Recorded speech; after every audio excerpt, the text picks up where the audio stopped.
राधे राधे, सुप्रभात दोस्तों। मेरे पंडित जी ब्लॉग में आपका स्वागत है। और जैसे कि मैं प्रातः काल से ही अपना ब्लॉग बनाता हूँ। जैसे अभी घूमने के लिए मैं आया तो मेरे मन में विचार आया दोस्तों कि आज मैं थोड़े आंशिक रूप में, उतना तो नहीं दिखा पाऊँगा, एक अपने अल्प ज्ञान से पौधा और वृक्ष हमारे जीवन में कितने ज़रूरी हैं और बिना वृक्ष और पौधे का भी जो है जीवन यापन नहीं है। और शास्त्रों में, हमारे सनातन धर्म में, जो पौधा औषधि के रूप में है उसको उस वृक्ष को, उस पौधे को पूज्य बनाया है, उसको देवता का रूप दिया है। ये सनातन धर्म की महत्ता है। आज मैं इस ब्लॉग में आंशिक रूप से कुछ पौधों की और कुछ वृक्षों की थोड़ी बहुत जो अपना अल्प ज्ञान है उसकी जानकारी दूंगा। और देने का मतलब यही है, पौधा और वृक्ष हमारे जीवन में बहुत ज़रूरी है और वो हमारा जीवन है। और प्राकृतिक संतुलन को बनाने के लिए वृक्ष बहुत ज़रूरी है। और पर्यावरण की रक्षा जो है वृक्षों से बहुत ज़रूरी है। वृक्ष बचाएं, सब जगह लगाएं, यही उद्देश्य होता है इस ब्लॉग का देने का। क्योंकि हमारी भी इच्छा करती है हम कुछ आपको बताएं, तो मैं जितना भी हो सकेगा इस ब्लॉग में आज आपको वृक्ष और पौधे की जानकारी दूंगा। तो दोस्तों, ये है सीताफल का वृक्ष।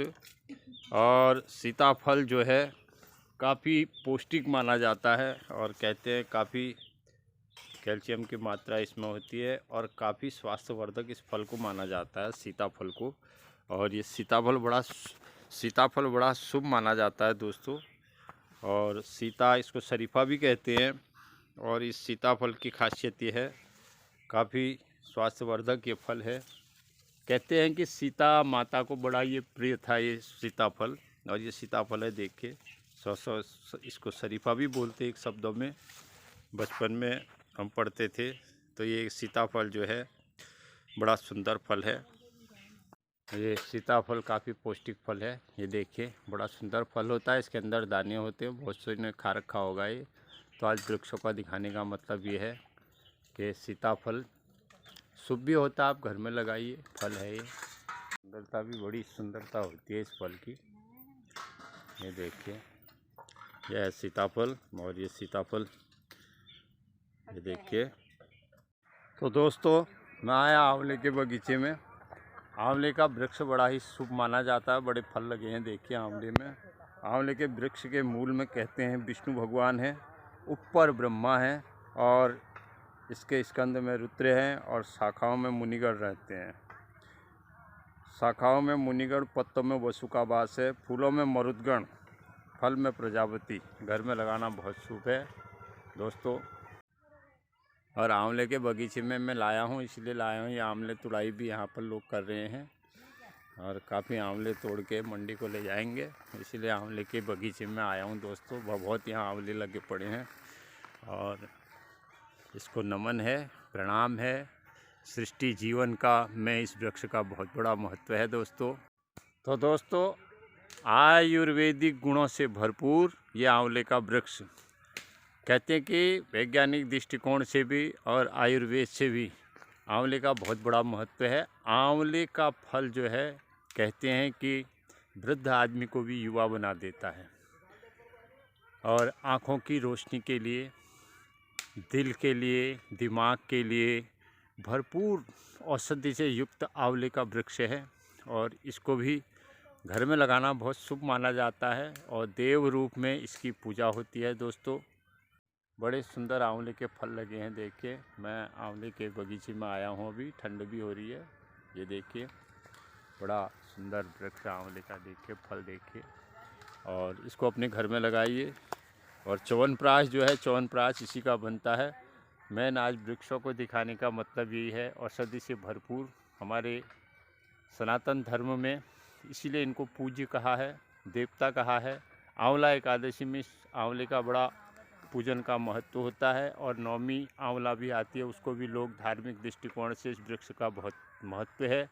यूँ कहिए विष्णु भगवान का ही रूप ये वृक्ष है दोस्तों। ये पारिजात है मित्रों। पारिजात का वृक्ष जो है एक पवित्र वृक्ष है और काफ़ी औषधियों का भंडार भी है। पारिजात का एक शास्त्रोक्त मत भी है कि इसको देवराज इंद्र मृत्युलोक पर लाए थे और इसके पत्ते तना सब औषधि के रूप में काम आता है। और इसके जो पुष्प हैं वो भगवान को चढ़ाए जाते हैं। अत्यधिक पुण्य उनसे मिलता है पारिजात से। अभी आजकल फूल नहीं खिले हैं और कहते हैं इसके पुष्प तोड़े नहीं जाते। इसके वृक्ष के नीचे कोई चीज़ वस्त्र बिछा देते हैं, उनमें ही अपने आप ही अपने पुष्पों को गिराते हैं। तो पारिजात वृक्ष का बड़ा महत्व है। ये हमारे आंगन पर ही है और ये पत्ते से लेके इसके पुष्प अभी खिले नहीं हैं। ये पारिजात है दोस्तों। ये देखिए दोस्तों, ये तुलसी का वृक्ष। माँ तुलसी का महत्व शास्त्रों में तो बहुत वर्णित है और शास्त्रों के हिसाब, हमारे धर्म के हिसाब सनातन में बिना तुलसा के कुछ नहीं होता। हरि प्रिया इसको कहा है। भगवान नारायण की प्रियतमा तुलसी है, लेकिन आयुर्वेद की दृष्टिकोण से इसका बहुत बड़ा महत्व है। इम्यूनिटी बनाती है और ये भी औषधियों का भंडार है और इसीलिए सनातन में जो वृक्ष हमें औषधि देते हैं वो हमारे लिए पूज्य है। ब्रह्म कमल है दोस्तों। ये ब्रह्म कमल पौधा है। ये रात को 10 से 11 बजे, 11 से 12 के बीच में इसका पुष्प खिलता है और बड़ा दिव्य, बड़ा सुंदर इसका पुष्प होता है। रात को ये खिलता है। इसको घर में लगाना बहुत शुभ माना जाता है। ये नीम का वृक्ष है और नीम तो वैसे हर कोई जानता है, सारी औषधियों का भंडार है और नीम का वृक्ष है। वैसे वृक्ष दिखाने का एक ही तात्पर्य है कि वृक्षों से हमारे जीवन में कितना बड़ा फर्क पड़ता है। और ये वृक्ष के नीचे, नीम के पत्ते के नीचे हमारी माता जी ने जो है ये पान लगा रखा है। ये पान का पत्ता है और काफ़ी हम लोग पूजा में चढ़ाते हैं पान के पत्ते। ये पान का पत्ता है। पान की बेल जा रही दोस्तों, ये पान की बेल जा रही है। और ये ऊपर पपीता है। पपीता भी बहुत एक पौष्टिक फल होता है जो कि कैल्शियम से भरपूर होता है पपीता। ये पपीते का वृक्ष है। तो इसीलिए जीवन में फलों का और वृक्षों का बहुत बड़ा महत्व है दोस्तों। आम के बारे में तो हर कोई जानता है। आम तो वैसे ही फलों का राजा है और पवित्र भी है, लेकिन आजकल आमों का सीजन नहीं है। लेकिन ये आम का वृक्ष भी बहुत शुभ माना जाता है सनातन धर्म में। इसके पत्ते बहुत शुभ माने जाते हैं, तो हर पूजा में ये उपयोग में लाया जाता है। और अभी दिखाते हैं, ये हमारे पहाड़ का नींबू है। बड़े बड़े नींबू लगे हैं देखो दोस्तों। और ये नींबू भी जो है पहाड़ में, हमारे पहाड़ उत्तराखंड में धूप में, आजकल के धूप में गर्मी में बैठ के नींबू को छानते हैं और नींबू खाते हैं। और चीज़ों में भी यूज होता है। पहाड़ में जो रोली है, जिसको पिठिया बोलते हैं, वो पिठिया भी इससे बनता है। अचार बनता है और बहुतायत ये कैल्शियम से युक्त होता है नींबू। और ऐसे बहुत से वृक्ष हैं दोस्तों, बहुत से पेड़ हैं जो हमारे जीवन में हमें नई ऊर्जा प्रदान करते हैं। और ये माल्टा का वृक्ष है। माल्टा और ये भगवान भोलेनाथ को बहुत प्रिय है। इसका एक पुष्प आप भोले शंकर को अर्पण कर दें तो भोले बाबा प्रसन्न हो जाएंगे। आपकी सारी दशाएं वैसे ही नाश हो जाती है। भगवान शिव को बड़ा प्रिय है आग का पुष्प। आप एक पुष्प रोज़ भगवान शिव को चढ़ा दें या हर सोमवार को चढ़ा दें तो ये आग का वृक्ष का बहुत बड़ा महत्व है। और ये आग के पुष्प है। अगर एक नीला होता है, एक सफ़ेद होता है, तो सफ़ेद पुष्प का ज़रा ज़्यादा महत्व है और इसको घर में लगाएं। ये आग का पौधा है जिसके फूल लगे हुए हैं। आग का अपना महत्व है। इसको भी घर में लगाना बहुत शुभ माना जाता है। कहते हैं इसकी जड़ में जो है गणेश जी का वास होता है। इसके जड़ से अगर गांठ निकले तो उसको साक्षात गणेश जी का रूप मानते हैं। दोस्तों, अगर किसी को मंगल की दशा है या मंगल किसी का ख़राब चल रहा है तो हर मंगलवार का इसका पूजन करना चाहिए। इसमें ज़रा 1 लोटे जल में रोली डालकर इसमें चढ़ाएं और मंगलाय नमः जाप करें तो मंगल की दशा अपने आप टल जाएगी। और ये आग का घर में वृक्ष, ये पौधा लगाने से बहुत जो है काफ़ी विपत्तियों को ही दूर करता है। नकारात्मक ऊर्जा को घर से निकालता है और घर में सब अच्छा होता है। आग का बहुत बड़ा महत्व है। आप गमले में लाके कहीं से घर में इसको लगा सकते हैं। इसके बारे में तो हर कोई जानता है। ये एलोवेरा है और इसको घृत कुमारी कहा जाता है। ये भी औषधियों से, औषधि का भंडार है। और जल नहीं कटने की दवा भी इसको कहते हैं। सौंदर्य के कारण भी इसमें काफ़ी आजकल कॉस्मेटिक आइटमें इसकी बनती है। शैम्पू इसका बनता है एलोवेरा का। अगर आपने घर में किसी गमले में लगा रखा है, रोज़ सुबह इसका एक पार्ट जो है काट लीजिए, एक पीस, और उसको काट के थोड़ी देर 20 मिनट तक उसको रहने दीजिए। जब कटने के बाद उसमें से पीला पदार्थ निकलता है, उसको गिरा दीजिए। बाकी फिर एक टुकड़ा काट के जो इसके अंदर जो तत्व होता है, गुदा होता है, उसको अपने चेहरे पर लगाएं, बालों पर लगाएं, और चेहरे में कांति बनी रहेगी। और एलोवेरा वैसे बहुत से दवाइयों का उपयोग होता है। जैसे आज मैं आपको थोड़ी थोड़ी हर पौधे वृक्षों के बारे में जानकारी दे रहा हूँ जो मेरे मन में है। बाकी सबका तो हम दे नहीं सकते हैं। ये अशोक का वृक्ष है। कहते हैं अशोक को घर में लगाना बहुत शुभ होता है। जिसके घर में अशोक हो उसके घर में सुख नहीं होता, ऐसी मान्यता है। ये सब देवरूप वृक्ष हैं।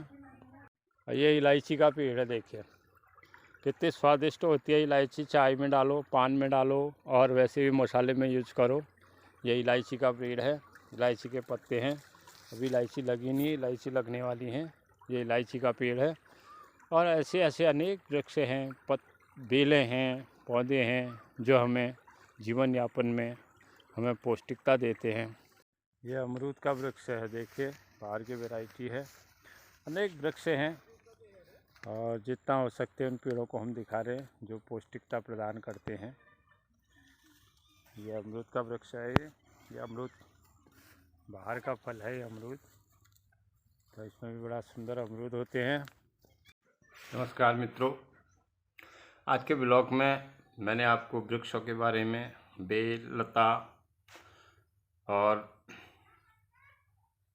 पौधे जो भी हैं उन वृक्षों का महत्व हमारे जीवन में क्या है, और वृक्ष के बिना मनुष्य का जीवन नहीं है, मनुष्य का किसी का भी जीवन नहीं है, और हमारे बिना वृक्षों का भी जीवन नहीं है। एक दूसरे के पूरक हैं।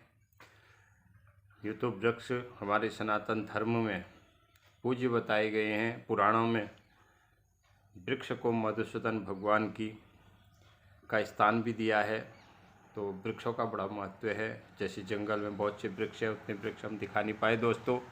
जैसे इमारती वृक्ष हैं, इमारती लकड़ियाँ जो हमें देते हैं, चीड़ है, देवीदार है, सागून है, और बहुत से फल जो हम ताज़े ताज़े फल खाते हैं वो हमें वृक्षों से मिलते हैं। विटामिन से भरपूर, जिसमें पौष्टिकता होती है, एक ऊर्जा होती है।